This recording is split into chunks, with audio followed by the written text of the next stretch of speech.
Parking is the #1 issue here in Grand Haven. And that issue could potentially continue in the popular lakeside city as Grand Haven looks at a measure that could once again limit parking spaces there. Thank you so much for joining us here late on Fox 17 News. I'm Josh Berry. And I'm Jamie Sherrod. First tonight, Fox 17 is learning the city is looking at whether or not to continue closing off a section in downtown in an area made popular during the pandemic. Yeah, but some businesses don't think it's necessary anymore. Fox 17's Matt Whitko spoke with them tonight on what they would like to see done. The weather and season is probably why you're seeing a lot of available parking spots in downtown Grand Haven. However, businesses are showing their concerns because if this street is blocked off yet again, it could mean trouble for their business. A rainy fall day in downtown Grand Haven. You go back there right now, you'll see that lot is almost empty. Doug Vance is the owner of the Copper Post off of Washington Avenue, as well as a landlord to 17 people who live above his establishment. I mean, residents just don't come downtown during the summer because of all of the traffic problems and parking problems. Right now, he says he's fighting for them.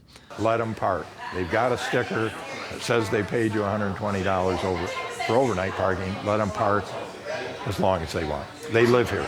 The Downtown Development Authority plans to look at how to address parking issues and a lack of spots during a Thursday morning meeting. And what information those residents and tenants in the downtown area can utilize to know where to park, when to park, and how they can park their car overnight. There are current limits to parking in areas of the city from May to November. People can park for 3 hours before they have to move. In some cases, I've even had them be towed. DDA Executive Director Jeremy Swifney says there's another issue on the agenda, an issue two business owners say could make finding an open spot even more difficult. A measure of what to do with a section of Washington Avenue, which has been closed for a couple of years.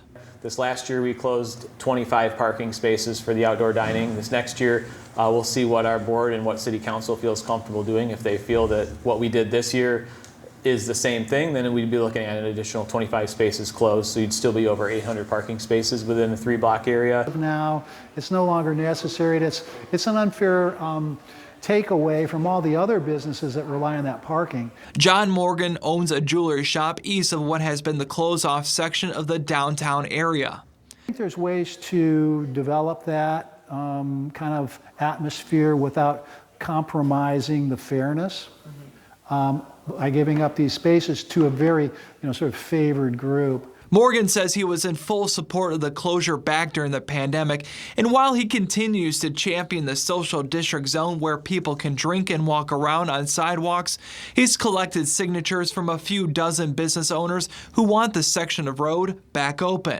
It's not right to just give those rare parking places to just a handful of favored businesses. And we're trying to make sure that we're not negatively impacting our merchants and our stakeholders. We're trying to make sure to best represent them in the best ways possible. The Downtown Development Authority for Grand Haven is going to be meeting tomorrow at 7 a.m. at City Hall to discuss what they want to do for this block of Washington.